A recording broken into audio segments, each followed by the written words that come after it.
Hello everyone. Today I am going to talk about the equivalence conductance, molar conductance and factors affecting the electrolyte conduction. The first of all, what is the equivalent conductance? Equivalent conductance is represented by the symbol lambda AQO and it is defined as the conduction of the solution, means conduction of all the ion produced by 1 gram equivalent of an electrolyte in the solution. When 1 gram of equivalent is put in water, then the formation of ions, when you put strong electrolyte or weak electrolyte, okay, then produce the ions in the solution. And they are the two electrodes which is placed between the two parallel electrodes, and 1 centimeter is the distance between the two electrodes.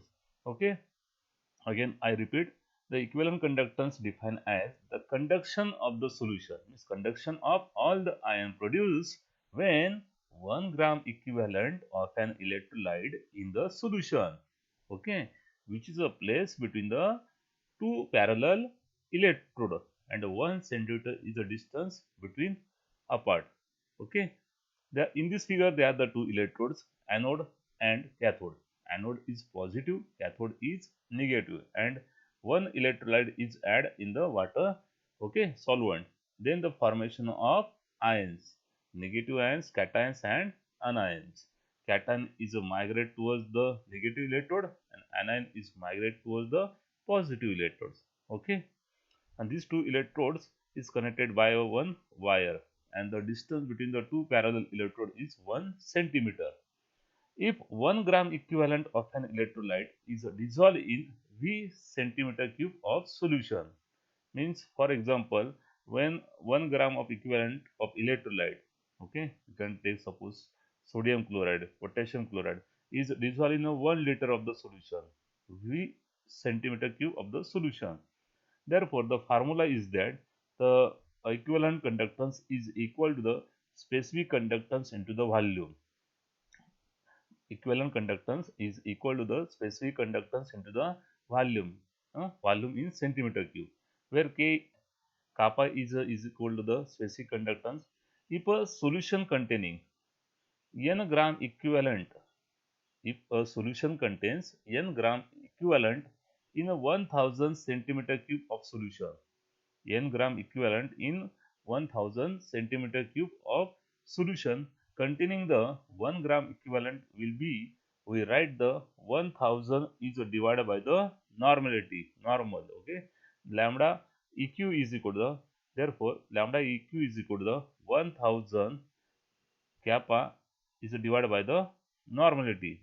Therefore, n is the normality of the solution. Therefore, volume is equal to the 1000 is divided by the n. Okay, volume is equal to the 1000 is divided by the n. You can substitute the value here. Therefore, the lambda eq is equal to the 1000 kappa into the normality. The formula is that, okay, where normality n is the normality of the solution. The unit of equivalent conductance is, the equivalent conductance is equal to the kappa into the V. Okay, kappa into the V means specific conductance into the volume. Therefore, specific conductance is equal to the L is divided by the R A into the A. L is the length, okay, R is the resistance, A is the area, V is a volume.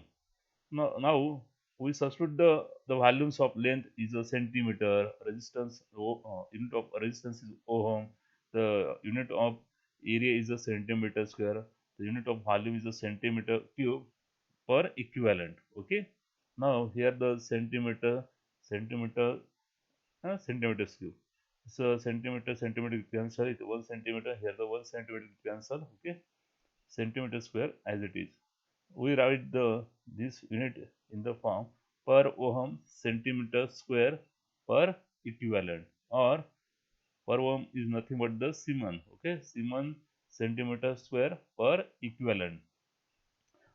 You noted that the unit of equivalent conductance is per ohm centimeter square per equivalent, or Siemens centimeter square per equivalent. Now the equation is that This is very important. Lambda eq is equal to the 1000 into the kappa into the n. N is the normality of the solution. Now the next definition is that molar conductance. Molar conductance is represented by the symbol is a lambda m. It is the conductance of all the ion produced by 1 mole. Here the 1 mole, okay, addition of 1 mole, 1 mole of electrolyte in the solution, and which is a place between the two parallel electrode, and the distance between the two electrode is 1 centimeter. Okay, again I repeat, the molar conductance is the conductance of all the ion produced by 1 mole of an electrolyte in the solution, which is a place between the two parallel electrodes 1 centimeter apart. The molar conductance can be calculated by using the relation. The lambda m, okay, is equal to the kappa into the V. Therefore, volume is nothing but the 1000 is divided by the here the molarity. Okay, therefore, the lambda m is equal to the 1000 into the kappa is divided by the m, where m is the number of moles of the electrolyte present in 1000 centimeter cube of the solution. M is the number of moles of the electrolyte present in 1000 centimeter cube of the solution. That means it is the molarity of the solution. The unit is that mole per dm cube. The molar conductance is equal to the unit of molar conductance. Okay, the lambda m is equal to the kappa into the V. Okay, the specific conductance into the volume. Therefore, the formula of specific conductance is length upon resistance into the area into the volume. Then again we substitute the units of this all the terms. The length is a measure in centimeter, resistance is measured in ohm, area is measured in centimeter square, the unit of volume is a centimeters cube. Here the mole. Okay, therefore the unit of molar conductance is per ohm centimeter square per mole, or also we write Siemens centimeter square per mole. Okay, now the unit of equivalent conductance is per ohm centimeter square per equivalent. Okay, here the unit is that molar conductance per ohm centimeter square per mole, or Siemens centimeter square per mole. Okay, now the next point is the factors affecting the electrolytic conduction. The factors affecting the electrolyte conduction. In aqueous solution for molten state or a fused state, okay, the electrolyte ionize to form the positive oppositely charged ions. Means when the electrolyte is added in the water solvent, okay, then the formation of the ion charge ions.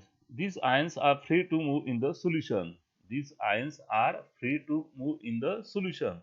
The free movement of the ions is responsible for the conduction of electric current. The movement of the ions, okay, the free movement of the ions, this is responsible for the of the ion. This is responsible for the conduction of the current, okay, conduction of electricity. The important factor that influence the free movement of the ions in the solution are as follows. Now these are the 5 factors. The first factor is that the concentration of electrolyte. First factor is that concentration of electrolyte. Okay. Second factor is nature of electrolyte. Second factor is nature of electrolyte. Third factor is that the interionic interactions. Interionic interactions. Fourth factor is that the temperature. Fourth factor is temperature. And last factor is the nature of solvent. These are the 5 factors which are the affects the electrolytic conduction. Which are the affects the electrolytic conduction. Now we see the first factor, concentration of electrolyte. Now the number of ion per unit volume. The number of ions per unit volume affects the conduction of the solution. Number of ions per unit volume affects the conduction of the solution. More the number of ions per unit volume, higher is the conduction. More the number of ions per unit volume, higher is the conduction, and vice versa. When you add the strong electrolyte, strong electrolyte are completely dissociated into the solution. Okay, strong electrolyte are completely dissociated into the solution. That is, the more number of ions are produced in the solution. More number of ions are produced in the solution, and weak electrolyte are partially dissociated into the solution. Weak electrolyte are partially dissociated into the solution. That means the less number of ions are produced. When the dilution is increases, the number of ions also the increases. Means conduction, that is the dilution is increases, the conductance also the increases. More number of ions per unit volume is the higher conductions, and vice versa. Okay. Then second factor is that nature of electrolyte. Nature of electrolyte means there are the two types of electrolyte: strong electrolyte and weak electrolytes. In the case of the weakly ionized solution, weakly ionized solution, weak electrolyte means this is a partially dissociated ions. Less number of ions are produced. Weakly ionized solution, the conduction is low. In case of the strongly ionized solution, the conduction is very high because the number of ions. Okay. The third factor is the interionic interactions. Interionic interactions. In concentrated solution, the forces of attraction between the oppositely charged ions is greater. In concentrated solution, there are the two types of solution: diluted solution and concentrated solutions. Okay. In concentrated solution, the force of attraction between the oppositely charged ions is greater, and the conductance is very low. Its conduction is low. Okay. In such a solutions, means suppose for example sodium chloride is electrolyte. Then the formation of Na plus Cl minus. Okay, means in concentrated solutions, what happen? The force of attraction between the oppositely charged ions is greater, and the conductance is very low. But in dilute solution, when the dilution is increases, that means the volume is increases, the force of attractions are the negligible, because there is no attractive force or the repulsive force is possible. Okay, there the attractive force and the repulsive force are very negligible. Therefore, the conductance is very high. The conductance is very high. Then next factor is the temperature. As the temperature increases, average kinetic energy of the ions also increases. Temperature increases,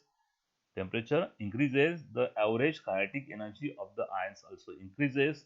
Therefore, the conductance of the solution also increases. The conductance of the solution also increases. A last factor is that nature of solvent. Nature of solvent. Now, the viscosity of solvent affects the conductance. Viscosity of the solvent is affects the conductance. Okay, greater the viscosity, lower will be the mobility. That means the solution solvent is very the viscous. Okay, there is a velocity is very less. Okay, greater the viscosity, lower will be the mobility of ions, and hence lower will be the conductance. Lower will be the conductance. These are the 5 factors. This is very important. Okay. Now today we stop here. Thank you.